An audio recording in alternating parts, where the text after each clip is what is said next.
Well, That's from you know, Cleveland, so you get it. you mentioned how these guys went from just these beyond larger than life figures to, oh, hey, what's up? There's Crazy. How you doing?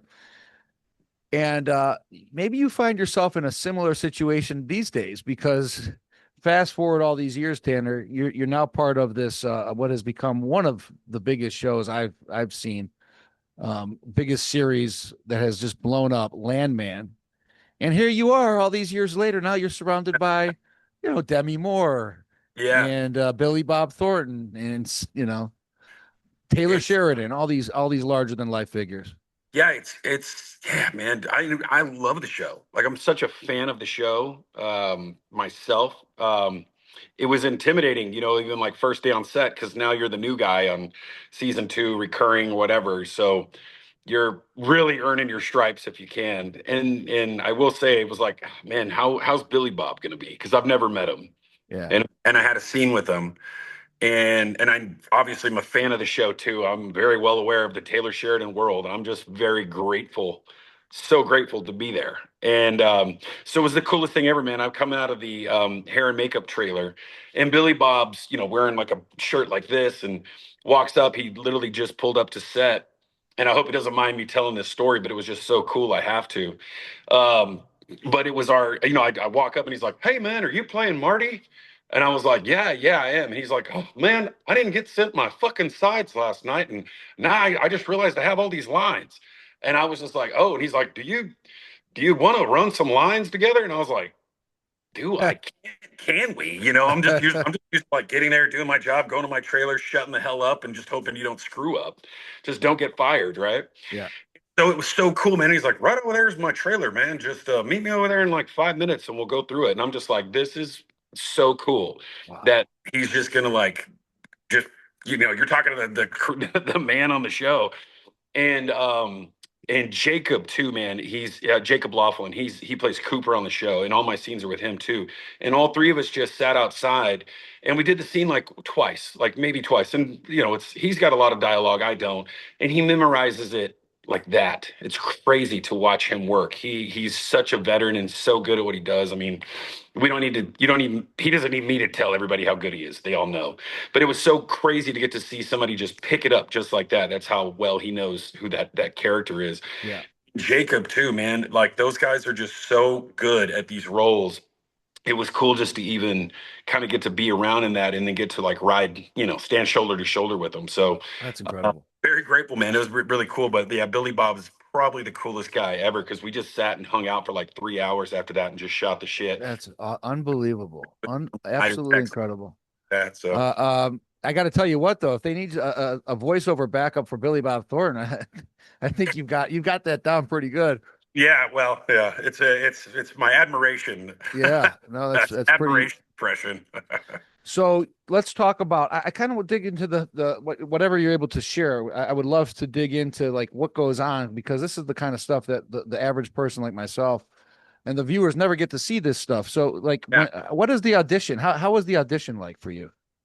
Um, Dude, I will say the audition was a little different than anyone that I've ever done, only for the simple fact that everybody says like, ah, man, just, do yourself in the audition. They're going to find you if they like you. Don't, if you're doing a Western movie, don't dress up too Western. Just be you hear all this stuff. I lived in LA for 23 years.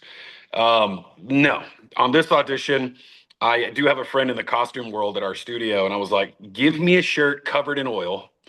And I wore my dad's hard hat, from the 80s, actually. Hmm. And I literally built like kind of a fake control system out in front of me just so I could like literally read meters and stuff in front of me in this audition. Filmed it in my garage, actually, where I'm standing right now. And I was like, if I don't get this role, I was so privileged to get to audition for it. I was like, if I don't get this role, I'm at least going to, sorry, I keep getting phone calls. I'm at least going to do it in my garage as if I were on the show because it may be the only time I ever get to do it.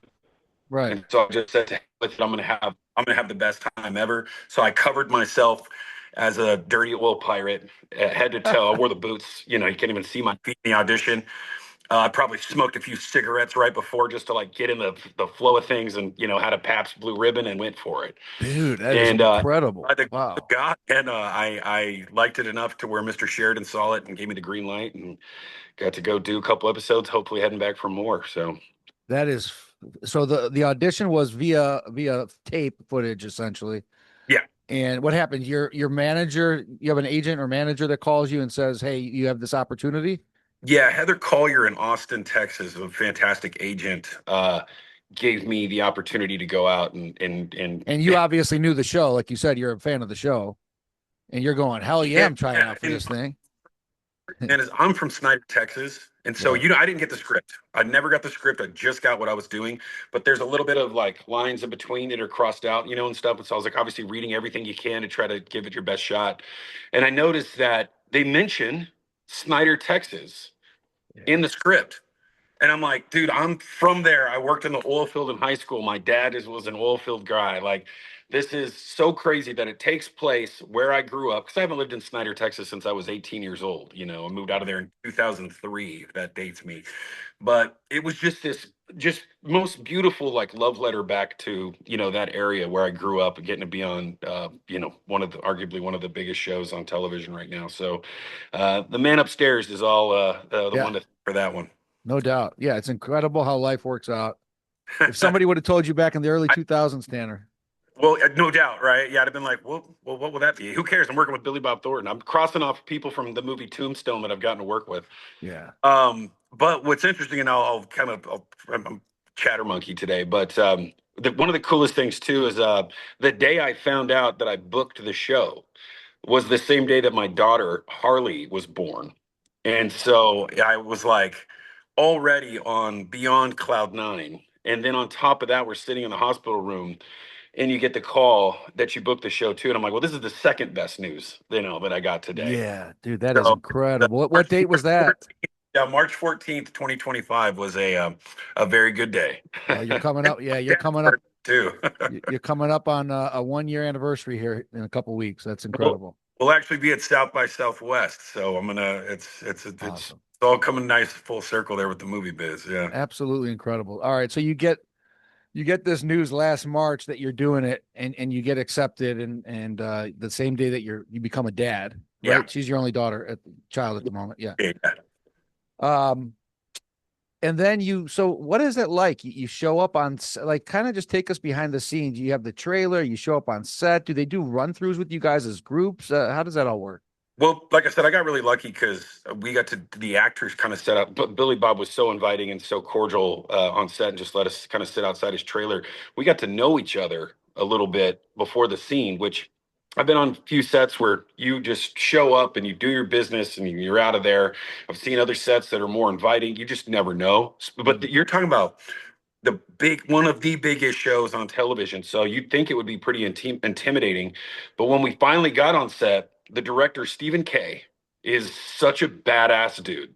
This guy makes you feel like you guys are teammates in this thing. It's so cool the way that set is run.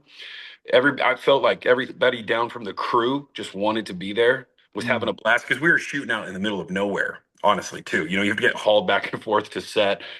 I didn't even bring my cell phone. I wanted zero distractions. I didn't want any of that shit. The second day I worked, I brought it because I was, the jitters were out a little bit. But I was just like, Right. dude, I just want to live this experience. I don't want anything else because I'm so awesome to be here. But it was, yeah, dude, it was such a cool experience by just how they would just all love on set because it's not always like that. It's definitely not always like that, and especially a high profile movie like this, you just never know. So the culture that they've created, they've created some kind of culture. It sounds like because when the lowest person, all the way up to the director Stephen K. and Taylor Sheridan there with you guys as well? He was not there that day. He was not Okay. there the day I was there. Yeah, or So two how days. does that work with like Taylor and Steven? What's the dynamic with I guess from a producer and director? What's that dynamic like in real time? Sure. Well, it's not my place to speak for them, but I can speak on my experience. It's just trust in Stephen Kay as the director, Yeah. and Sheridan has obviously built such it just has such concrete footprints to follow that I think that they're just a well-oiled machine. And I mean, they did call him on the phone actually while I was sitting there and asked him a few questions and stuff like that. He's obviously a busy dude, spinning a few plates. But I think he's present without being present, if that makes So sense. let me just interject if you don't mind. Sure. So they're calling, and you got the scene set up, and are they calling him and saying, "Hey, give us your take on this approach," essentially? No, I think it was. I guess I might as well tell this show's come out. Billy Bob was actually calling him to ask if it was coyote or coyote, and he wanted to get it right because he's down to every ounce is authentic, and and I just got to happen to eavesdrop and got to listen to that conversation that was right next to me, and I was like, and I'm sitting here thinking like, this is awesome, dude, because I haven't even had the opportunity to meet Mr. Sheridan yet. So I get asked a lot of questions about him, and I just don't like to front. I haven't met him. You know Oh, what I you mean? still haven't met him yet. I see. Yeah. Still this like larger than life figure, but I have and got to be under Stephen K, who is directed every single episode, which Yeah. also happens very rarely in a TV show. Especially, you got to think every episode's an hour long, man. That's like directing this never ending movie, and I don't think he ever, you know.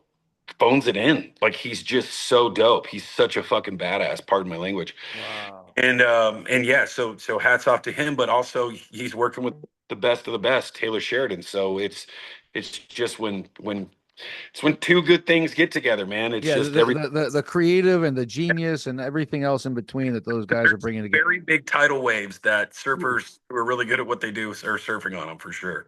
I'll tell you what's so impressive about Sheridan.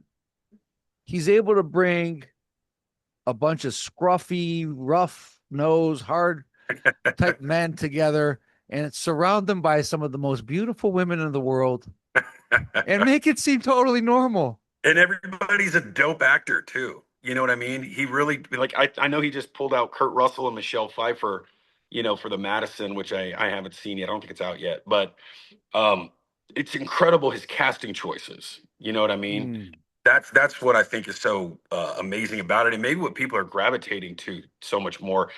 The American male has really faltered in the last 25 years. yes. We grew up with the movies like Big Trouble in Little China and Terminator 2 and RoboCop and all this cool shit that they just don't make that kind of stuff anymore. And I just feel like men in general, and I can only speak for men because I'm not a woman, but I can speak for like, you know, the last 10 years, who's like a role model that's this kind of like amazing person that you've seen? There's a few out there, sure, but not like when we had. I used to have Right. like a Terminator 2 poster in my room, and like that was like, dude, Arnold Schwarzenegger as Terminator was the coolest thing you'd ever seen. It's like you want to be that. I need your boots, your jacket, and your motorcycle. You know what I mean? Like you wanted to ride a motorcycle after that. So Yeah, no, you're right. I think he's kind of brought that back, but also with the American West not being forgotten either, which I love. Yeah, no doubt about it. So you just tell us for those that don't know, you play Marty. You work for it's Cooper's like oil rig. Is that right?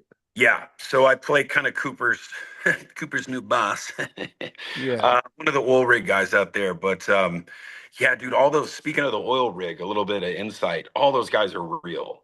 I'm on when I was on set, like there was a consultant, and I'm asking him about all the machinery and how this works, and you have this idea as an actor of how you want to do it. And when you get on set and you see it for real, and and there's a consultant there to make it more authentic, you're like, oh, I'm not going to say that line like this. I say it like this. That's so apparent now, and that Mm, was a beautiful thing. And I could say this too because I worked in the oil field, but those roughnecks, they're fucking real, and it's yeah. awesome. And just being around them, like it just, I mean, it made you just live the character even more. And that creating that atmosphere, I think really resonates on the show, man. And it makes me just want to go back so badly and not be done with that world. But yeah, dude, and I guess the biggest fear was, we're out there on the oil rig and I'm like, there's 55 wasp that we can't like really get rid of here. And it's just a matter of time before my eyeball gets stung by one of these things. And they never really did anything. But like elements are real out there, all the way down to the wasp. Yeah, no doubt. That's that. Well, that's what you could feel it. That's what makes the show so successful and so popular. You Yeah. could feel No, just the authenticity at every single second of every scene.